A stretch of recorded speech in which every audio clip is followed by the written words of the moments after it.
Bom dia, senhoras e senhores, e obrigada por aguardarem. Sejam bem-vindos à teleconferência de resultados da Azevedo e Travassos referentes ao terceiro trimestre de 2024. Estão presentes conosco hoje os senhores Ivan de Carvalho Júnior, diretor-presidente, Bernardo Mendonça, diretor de Relações com Investidores, e Gabriel Freire, presidente do Conselho de Administração.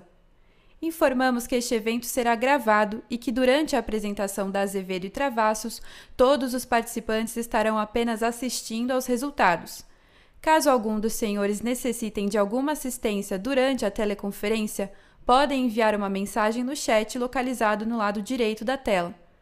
Antes de prosseguir, gostaríamos de esclarecer que possíveis declarações feitas durante essa teleconferência relativas às perspectivas de negócio da companhia, projeções e metas operacionais e financeiras constituem-se em crenças e premissas da diretoria da Azevedo e Travassos.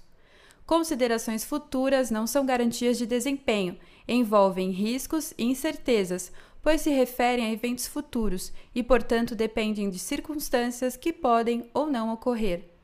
As condições econômicas gerais ou da indústria e outros fatores operacionais podem afetar os resultados futuros da empresa e conduzir a números que diferem materialmente dos aqui apresentados.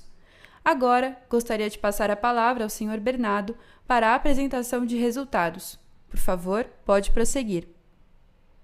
Bom dia a todos. É uma satisfação recebê-los na divulgação dos resultados do terceiro trimestre de 2024 da Azevedo e Travassos.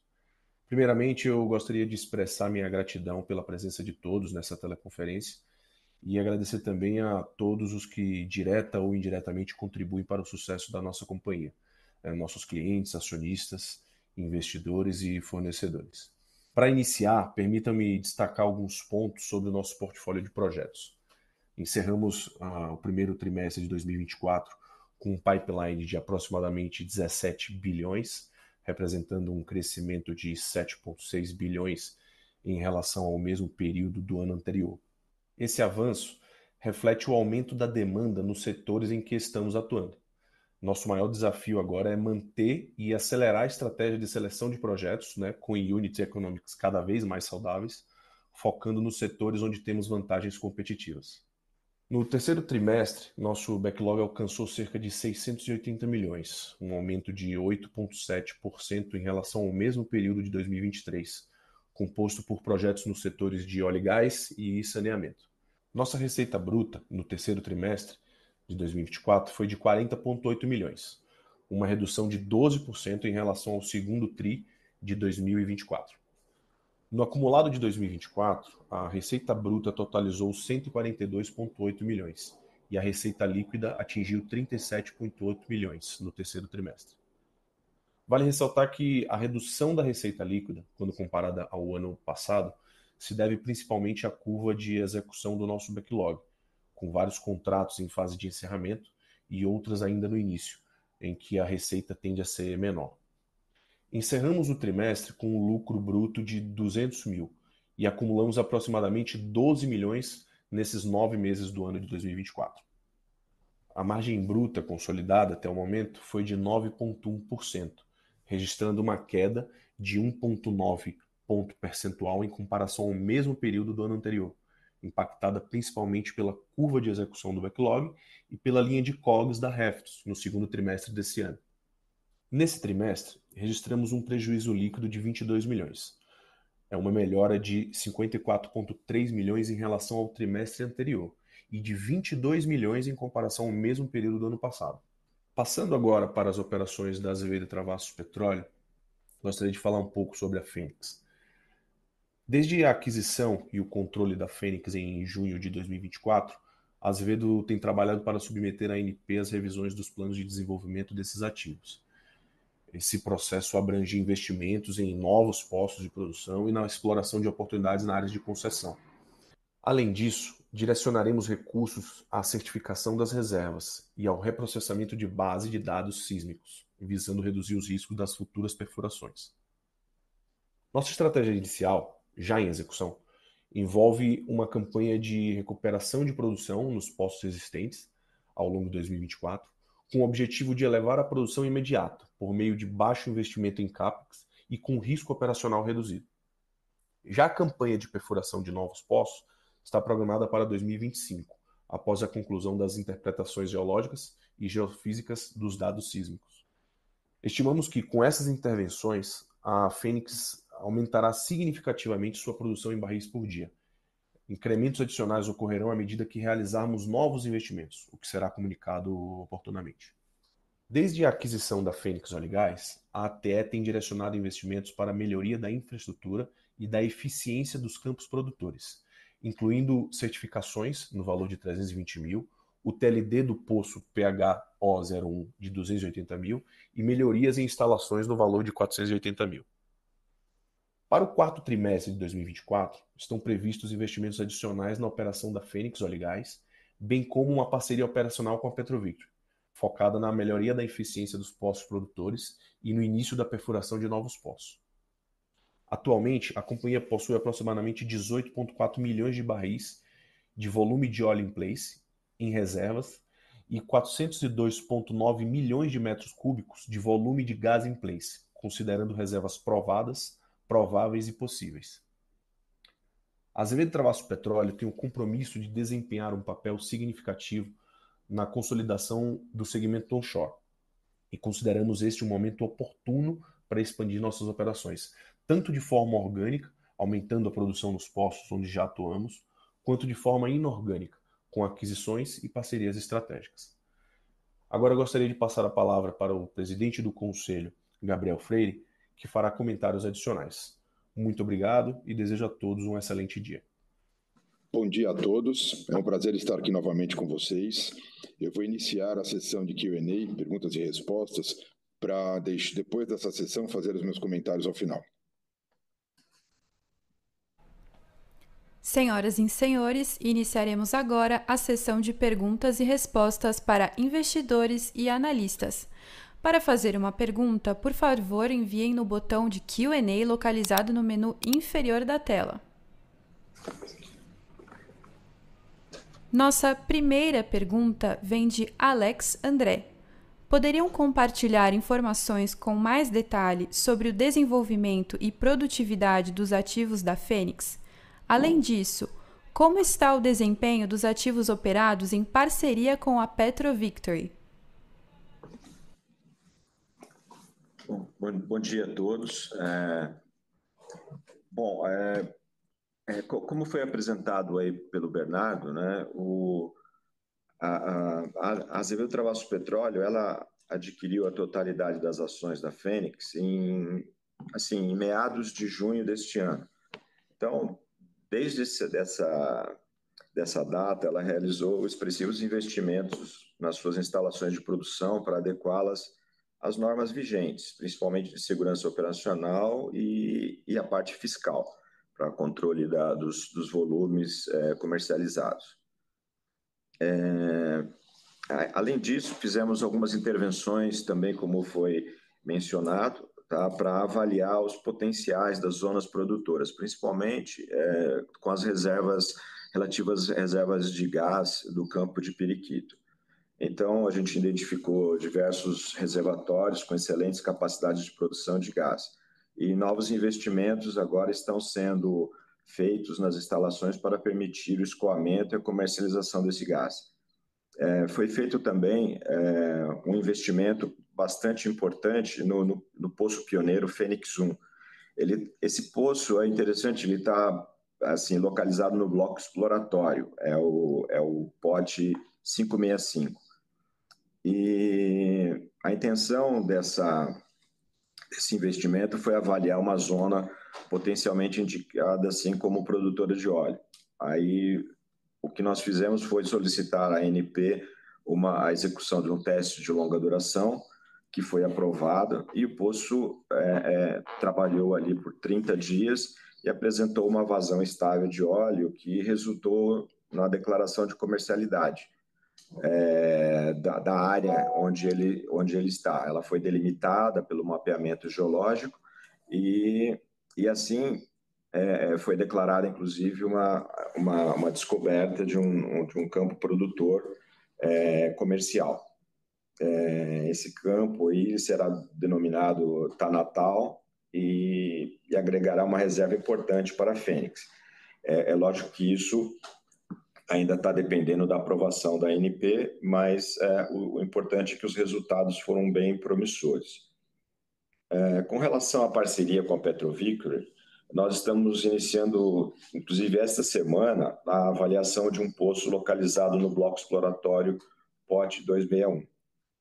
Esse é um passo bastante importante para obtermos a primeira produção de petróleo oriundo dessa parceria. Também está previsto para janeiro de 25 o início da perfuração do primeiro poço de extensão do campo de Andorinha, que faz parte dessa parceria. Atualmente estão sendo feitos investimentos significativos na zona de perfuração, que será usada para cumprir esse programa de extensão do campo de Andorinha. Esses 2 poços estão previstos em meados de janeiro, final de janeiro, para serem iniciados. Acho que é isso. Nossa próxima pergunta vem de Marco Saravalli.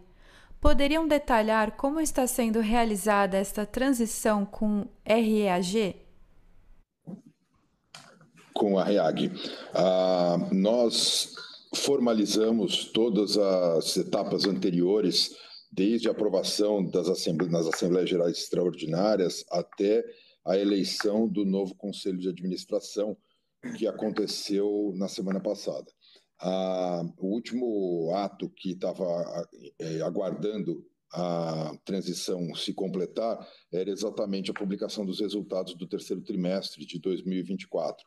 Com isso, eu acredito que hoje ou amanhã, talvez essa semana no mínimo, com certeza, haverá a nomeação, a assunção efetiva do novo Conselho de Administração.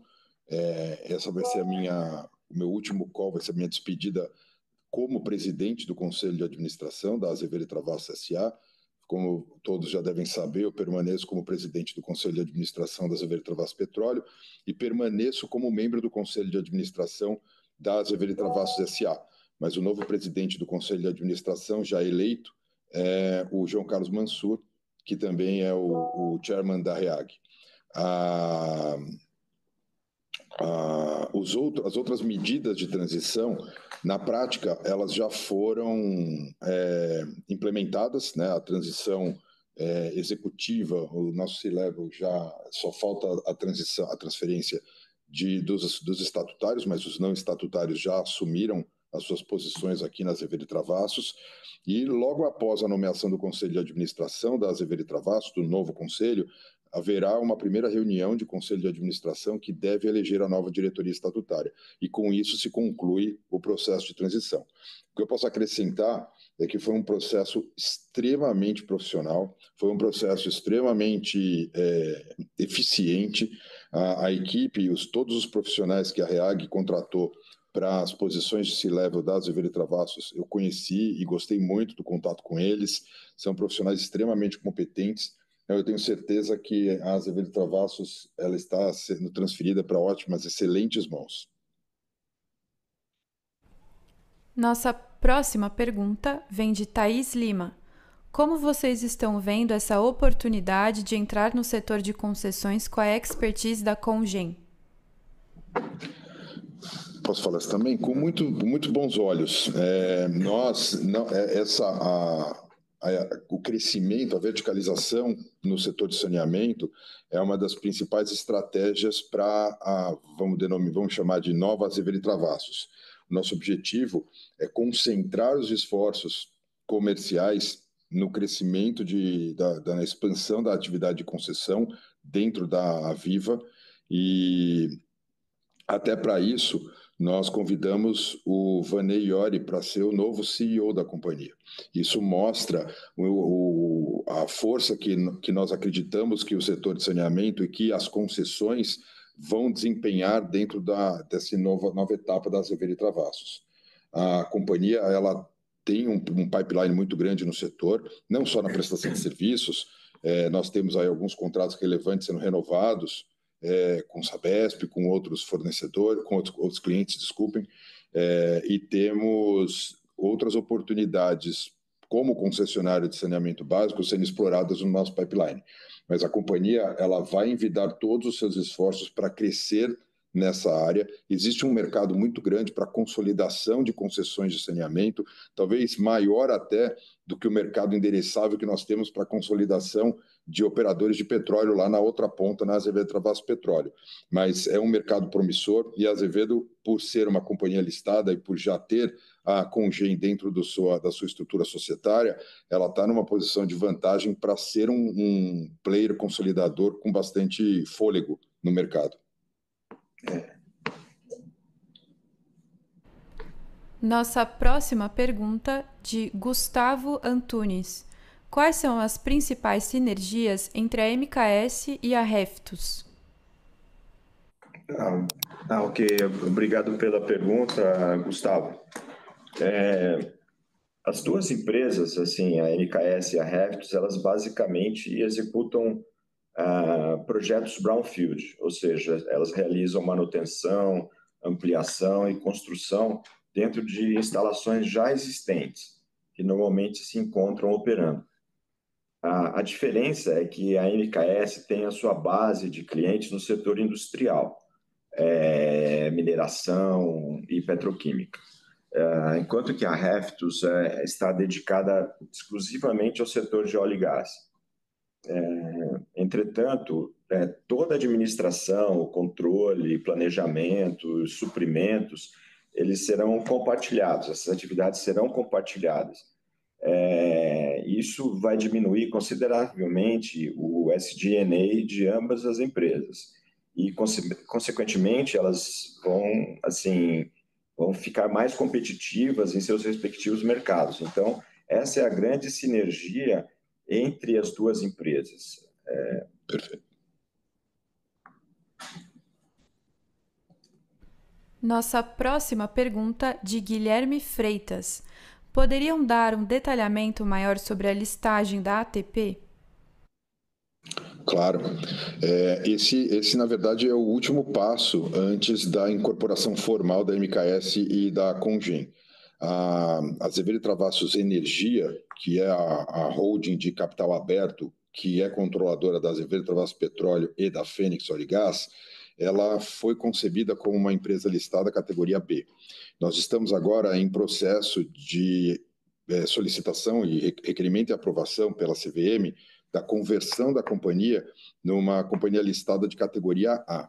Esse procedimento deve ser protocolado ao longo dessa semana, já está na fase final, a gente só não pode protocolar hoje porque é feriado no Rio de Janeiro, mas deve ser protocolado ao longo dessa semana, no primeiro dia útil possível, e usualmente a CVM tem 15 dias úteis para se manifestar sobre o requerimento.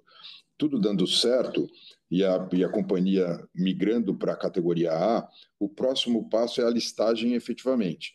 Existe um procedimento interno junto à B3, a contratação do escriturador, e uma vez contratado o escriturador e apresentados e cumpridos os requisitos formais da B3, a companhia vai informar ao mercado a data para o início da negociação do papel. Isso vai ser importante porque a data anterior ao início das negociações é a data de corte para recebimento das ações da Azevedo Travassos Petróleo. Ou seja, todos os proprietários, os detentores de ações da Azevedo Travassos S.A. no dia anterior à listagem da Azevedo Travassos Petróleo, receberão no dia seguinte uma ação para cada ação da Azevedo Travassos S.A. que detiverem. A partir daí, as duas empresas elas vão estar completamente separadas e vão seguir os seus caminhos independentes. Próxima pergunta de Tiago Luiz. Como está o andamento do projeto com Equinor? Bom, o contrato com a Equinor ele foi iniciado em dezembro do ano passado, dezembro de 2023. Esse é um projeto que trata, ele é um EPCIC, é um projeto de engenharia fornecimento de bens, suprimentos, né?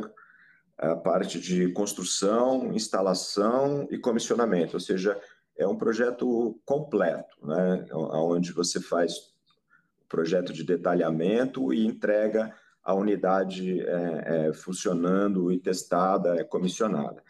Ele é um projeto de longo prazo, de 3 anos e meio, para a construção de um gasoduto terrestre e a construção das instalações de recebimento e controle do gás.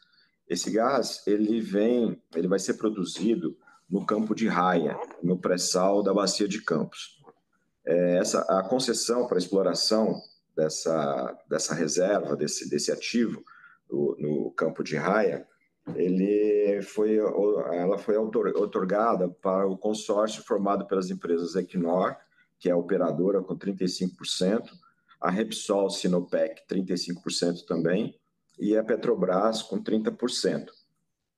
Assim, para ter uma ideia, esse é o projeto atualmente, né, mais importante para a produção de gás no Brasil.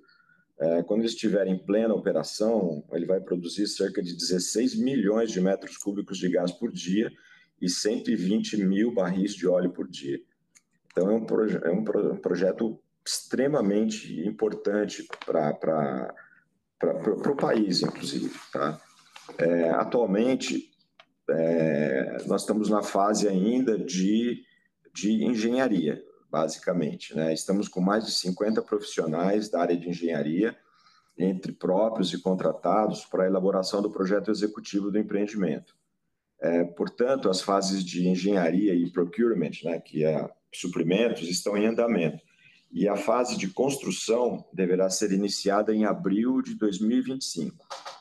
Mas, por enquanto, está tudo dentro da programação, dentro do cronograma e assim, com bastante afinidade entre as empresas que fazem parte desse empreendimento e a Azevedo Travassos Infraestrutura e a Equinor.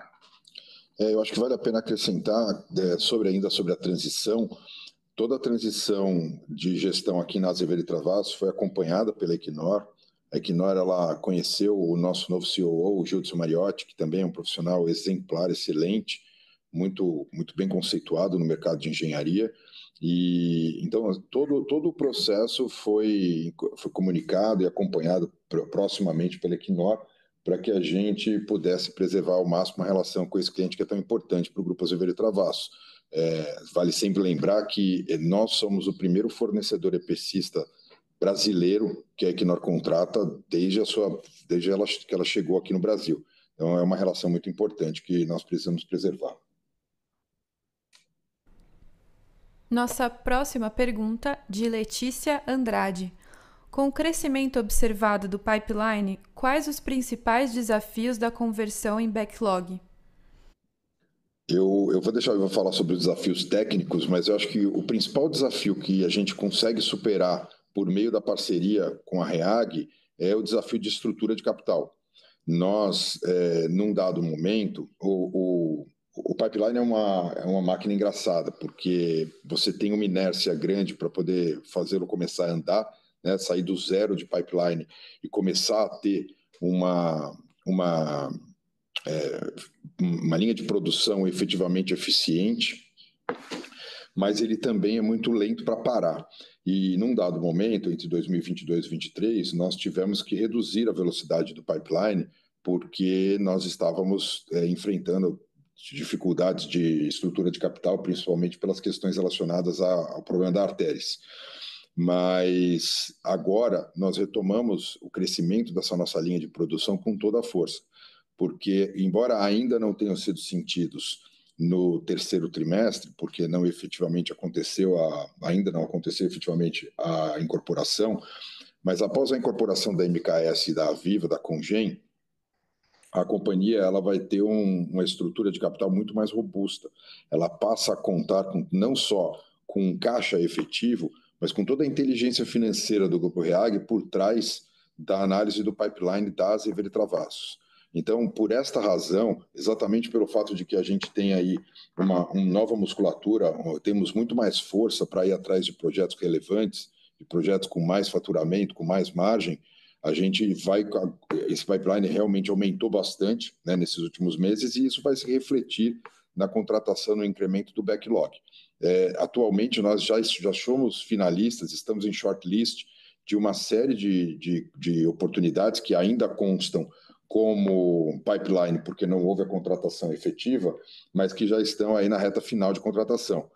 Até vou usar como exemplo uma notícia que a gente publicou hoje de manhã, de uma licitação que nós vencemos no DR de Minas Gerais, um contrato de 158 milhões de reais, e que faz parte já desse esforço do crescimento do pipeline, já é parte inicial da conversão de pipeline em backlog. Existem outros que estão por sair, como eu falei, na fase final de contratação, mas eu acho que os principais desafios daqui para frente serão exclusivamente técnicos, porque o mercado está aquecido, as oportunidades existem e agora nós temos uma estrutura de capital muito mais robusta para fazer frente a todas elas.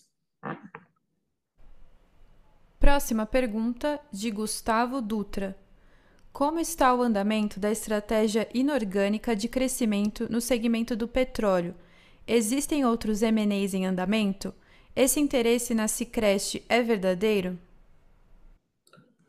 Começar respondendo pelo final, o interesse na Sicrest é mais do que verdadeiro. Todo mundo está olhando esse ativo, é uma empresa que tem muito valor, ela tem uma posição estratégica para quem quer crescer no mercado de produção de óleo e gás onshore. Então, obviamente, nós temos interesse na companhia. Mas o nosso crescimento, a nossa estratégia de consolidação, ela não necessariamente passa pelo sucesso na operação de M&A com a Sicrest. Nós temos um plano para crescimento inorgânico e atingimento aí de uma produção de pelo menos 5 mil barris de petróleo dia. Esse plano está em andamento. Existem outros ativos em análise, obviamente, ativos desde a aquisição de empresas efetivamente até a aquisição de campos, além do crescimento orgânico por meio tanto da exploração das nossas reservas, como também pela parceria com a PetroVictory. Mas o plano, ele é um plano robusto, ele é um plano sólido, é um plano que não depende de capital externo para que seja realizado, e nós temos bastante segurança de que vamos conseguir implementá-lo. Próxima pergunta, de João Lopes. Como aproveitar esse cenário de consolidação das Junior Oils da melhor maneira possível? Bom, posso responder essa pergunta. Nós estamos observando assim, uma priorização de investimento das Junior Oils brasileiras, as mais importantes, pelo menos, né, em determinados ativos dentro dos seus portfólios. Estamos atuando bastante forte na avaliação e em negociação assim, preliminar em alguns projetos que estão deixando de ser prioridade para elas.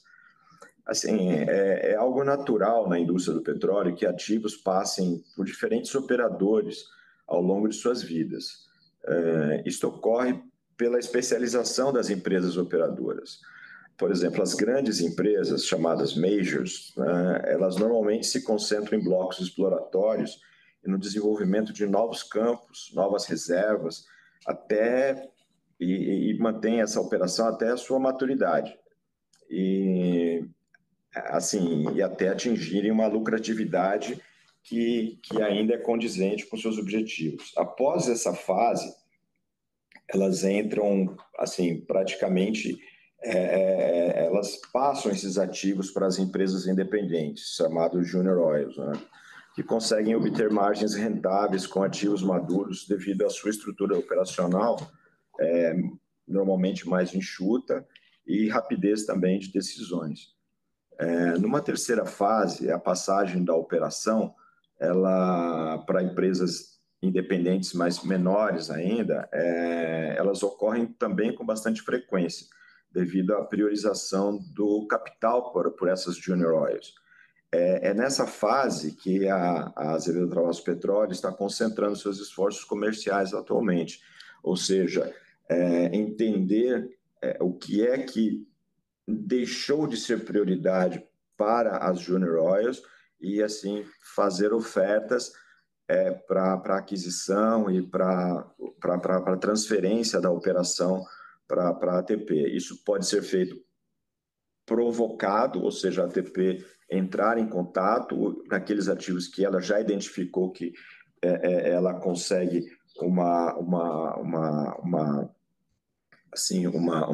manter uma operação que seja boa para a Junior Oil e seja boa para a ATP, ou também pode ser ao contrário, a própria Junior Oil colocar isso no mercado. Então, a gente está vendo isso como uma forma bastante importante de crescimento inorgânico da Azevedo Travassos Petróleo. Próxima pergunta de Christian Lima. A companhia informa um VoIP de aproximadamente 18 milhões de BBL. Tal volume não contempla volume encontrado no bloco POT T565. Qual seria o aumento de volume que esta descoberta vai proporcionar para a empresa? Tá. Obrigado pela pergunta, Christian. Exatamente. Esse volume de 18 milhões, ele, de volume de oil in place, ele faz parte já da relação de reservas, né, da ANP. Né? Agora, como esse bloco 565, ele é um bloco exploratório, então ele está no início mesmo. Né? Foi feito um teste de longa duração, a gente quando termina esse teste, nós fazemos um relatório final dessa descoberta, e esse relatório é enviado, é submetido à ANP com todos os dados desse teste, todos os mapas geológicos, as espessuras do reservatório portador de óleo, enfim. E aí a gente faz uma cubagem, uma volumetria de quanto poderia ter ali, mas ainda é um dado que ele não é considerado oficial ainda para a ANP, porque justamente ele está em fase de avaliação e de considerações de ambas as partes, da Fênix, no caso, como operadora, e da ANP, que está recebendo esses dados. Nós estimamos ali alguma coisa em torno de 3 a 5 milhões de barris de oil in place a ser agregado aí ao que já existe na Fênix. Mas isso está em um processo que é natural, todos os novos campos eles passam por isso. Encerramos neste momento a sessão de perguntas e respostas. Gostaria de passar a palavra ao senhor Gabriel Freire para as considerações finais. Muito obrigado. Como eu havia mencionado a vocês no começo da nossa sessão de Q&A, essa é a última vez que eu participo do call de resultados da Azevedo Travassos na posição de presidente do Conselho de Administração da companhia. Eu queria dizer que foi uma honra muito grande participar de todo esse processo de reestruturação da companhia, da própria história da companhia. Foram quase 5 anos à frente de um dos projetos de reestruturação mais bem-sucedidos, talvez aí da história da infraestrutura brasileira. Nós, ao longo desses quase 5 anos, reestruturamos mais de 300 milhões de reais de passivos. Nós estamos executando em fase final um dos PPLEs, um plano prévio de liquidação de execução trabalhista mais bem-sucedidos da história brasileira, talvez. A companhia ela reestruturou o seu passivo tributário também, que era muito relevante quando assumimos o Conselho de Administração da companhia. Saímos, do ponto de vista de mercado de capitais, saímos de um valor de mercado de 8 milhões de reais para o atual valor de mercado, que ainda é bastante depreciado. A companhia deveria estar valendo muito mais do que está hoje o valor de tela dela. A companhia saiu de 800 acionistas em 2019 para quase 25 mil acionistas em 2024. Nós fizemos a primeira reforma do Estatuto da companhia em quase 40 anos. Nós trouxemos a companhia muito mais próxima às normas, às regras de compliance e de governança para aproximá-la do novo mercado, das regras atuais de governança, das melhores práticas do mercado de capitais brasileiro e internacional. A companhia ela saiu de meros 5 funcionários para mais de 200 colaboradores em 2024, e eu tenho certeza que ter feito parte da história da Azevedo e Travassos foi um orgulho para todos nós, para mim, para todos os meus pares do Conselho de Administração, que eu aproveito aqui o momento para agradecer a todos eles. Nós iniciamos esse projeto com um Conselho de Administração de 3 participantes, depois trouxemos membros independentes para o Conselho de Administração.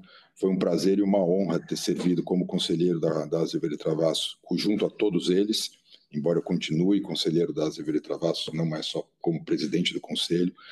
Eu queria agradecer ao Ivan, que foi meu parceiro aqui ao meu lado durante todo esse período. Ele foi essencial para que nós conseguíssemos atingir todas as metas que nós foram muitas vezes muito ousadas. Eu cansei de ouvir ao longo desse nosso tempo juntos aqui, com ele como CEO e eu como presidente do Conselho, que nós sempre entregamos mais do que prometemos. Eu fico muito feliz de ouvir essa frase e agradeço imensamente a confiança de todos, confiança que foi depositada em nós ao longo desse período todo. Eu acho que a Azevedo ela ainda tem muito a fazer, muito. A companhia ela tem agora um novo controlador, com uma nova estrutura de capital, ela tem novas metas mais audaciosas, nós temos um mercado extremamente promissor pela frente. Eu vou continuar no Conselho de Administração ajudando o novo C-Level a conduzir a companhia da mesma forma que vem sendo conduzida até hoje. A gente vai continuar implementando as estratégias de crescimento que forem planejadas no Conselho de Administração. O novo C-Level é tão competente quanto o C-Level anterior. Nós temos muito orgulho aqui de, como eu disse para vocês antes, de ter feito uma passagem extremamente eficiente e profissional, da mesma forma para quem recebeu a companhia.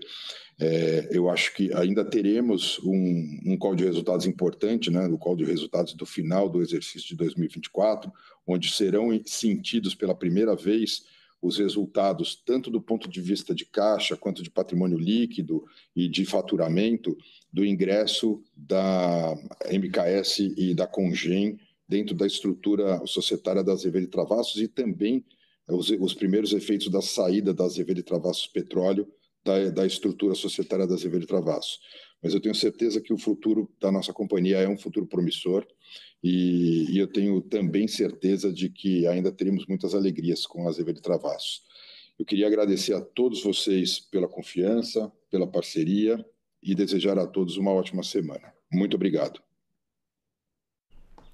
A teleconferência da Azevedo e Travassos está encerrada. Agradecemos a participação de todos.